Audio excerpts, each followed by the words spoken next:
اور ان کو زین العابدین کہتے ہیں۔ زین العابدین کیوں کہتے ہیں؟ اس زین العابدین اس لیے کہتے ہیں کہ وہ 24 گھنٹے میں 1000 رکعت نماز نفل روزانہ پڑھا کرتے تھے۔ کتنی نماز پڑھتے تھے نفل؟ کتنی پڑھتے تھے؟ ہاتھ مت اٹھانا، صرف پوچھتا ہوں، آج سے پہلے فجر کب پڑھی تھی بتاؤ سننی؟ اہل بیت والے ہو نا، اہل بیت تو 1000 رکعت نفل پڑھتے ہیں، تم فرض بھی نہیں پڑھتے، کیا منہ دکھاؤ گے حضور کو؟ میں کوئی طنز تانا کرنے نہیں آیا آپ کو، لیکن اسلامی معاشرہ اسی کا نام ہے کہ کم سے کم احتساب تو کرو اپنے حالات کا۔ اور کیا ارے چھوڑو مولانا، ہم نے تو غوث پاک کا دامن پکڑا ہے، وہ جنت میں لے جائیں گے۔ ارے غوث پاک نے جن لوگوں کا دامن پکڑا تھا میں ان کا ذکر کر رہا ہوں۔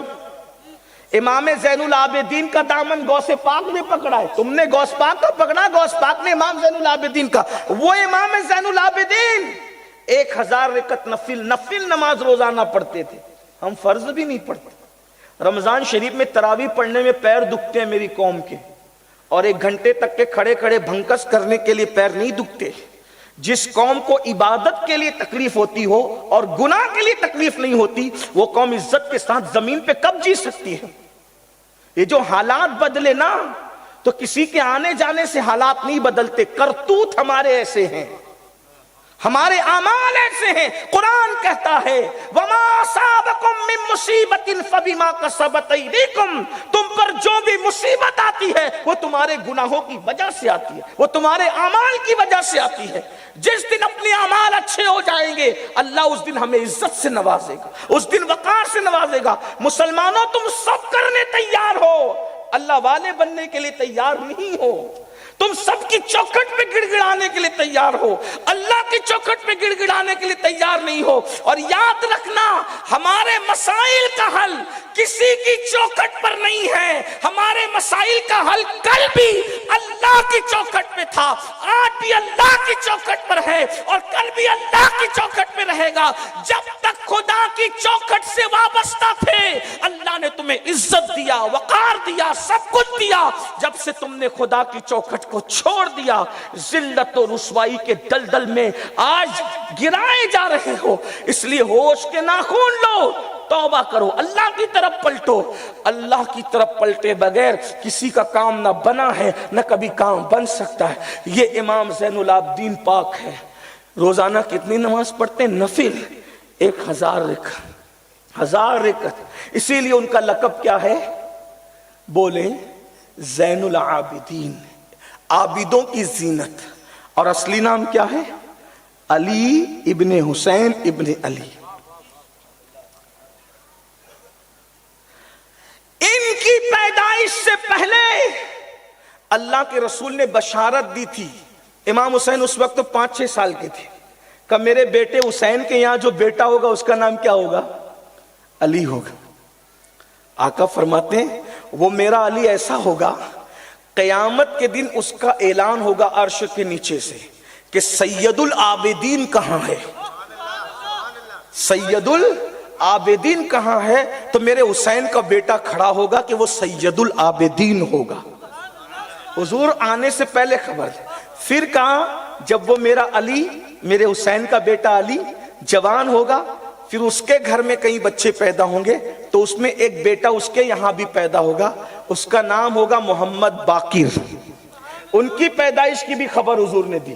اور یہ میں اپنی طرف سے گڑھ کے نہیں کہہ رہا ہوں، اس کو امام ابن حجر مکی مفتی اعظم مکہ نے اپنی کتاب میں لکھا ہے۔ کیا فرمایا؟ اس کا نام کیا ہوگا؟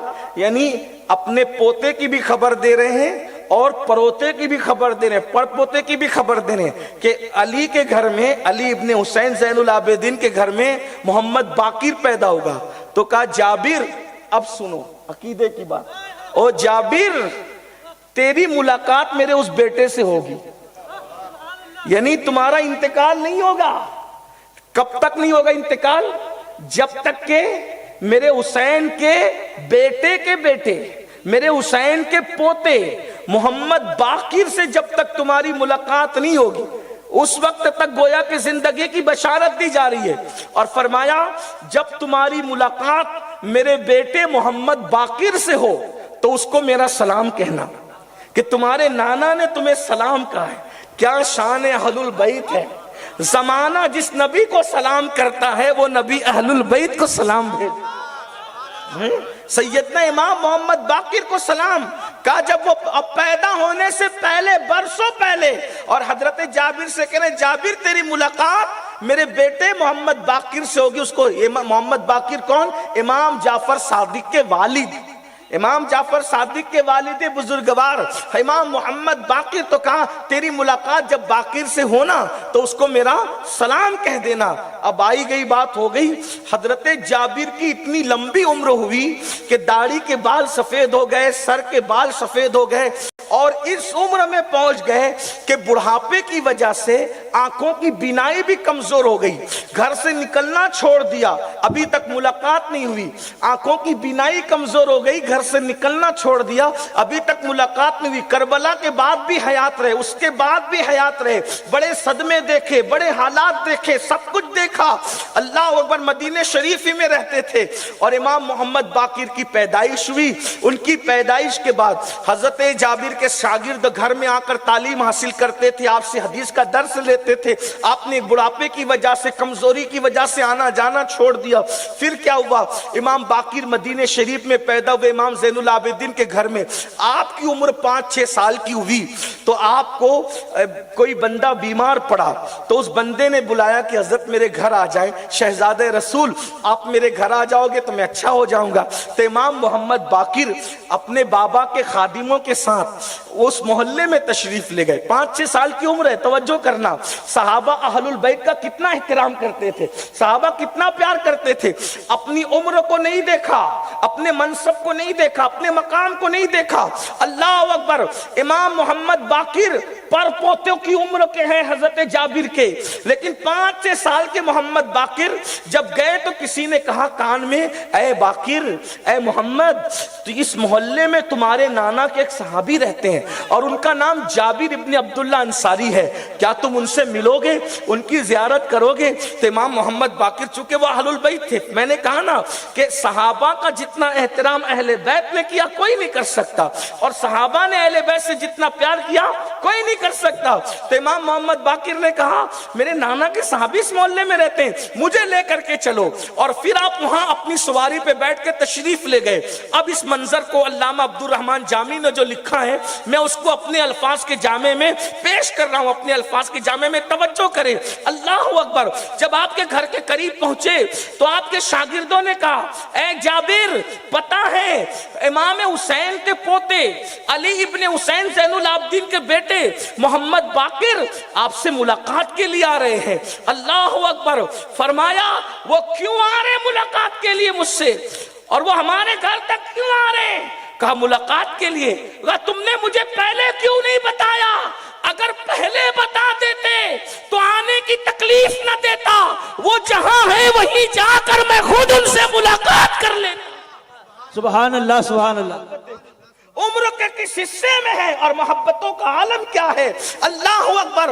بہرحال فرمایا ٹھیک آتے ہیں تو خیر. فرمایا مجھے اٹھاؤ, پکڑ کر مجھے اٹھاؤ. شاگردوں نے اٹھایا تو امام محمد باقر سواری پر تھے. حضرت جابر اپنے گھر کے باہر نکلے, اور باہر نکلنے کے بعد حضرت امام محمد باقر کے کپڑے کے بٹن کھلوائے, اپنے ہاتھ سے بٹن کھولے, اور کھولنے کے بعد سینے کی ہڈی کو یوں ملا اپنی انگلیوں سے, اور اس کو سونگا, اور سونگ کر مسکرائے, مسکرا دیے. اور امام باقر کے کان میں کچھ کہا تو امام باقر بھی مسکرا دیے, یہ بھی مسکرائے, وہ بھی مسکرائے. امام باقر چلے گئے تو لوگوں نے امام باقر سے پوچھا باقر, انہوں نے تمہارے کان میں کہا کیا تھا جو تم مسکرا پڑے؟ تو کہا میرے کان میں کہا تھا باقر تم وہ خوش نصیب بیٹے ہو کہ تمہارے نانا نے تمہیں پیدا ہونے سے پہلے سلام کہا ہے, اور وہی سلام کی امانت لے کر میں اب تک زندہ تھا, اس لیے وہ امانت اب آپ قبول کر لیں, وہ سلام قبول کر لیں. اور ادھر حضرت جابر سے شاگردوں نے پوچھا حضور آپ کیوں مسکرائے تھے انگلیاں سونگ کر؟ فرمایا واللہ جو خوشبو میرے نبی کے جسم سے آتی تھی, میں نے باقر کے سینے پہ جب ہاتھ ملا وہی خوشبو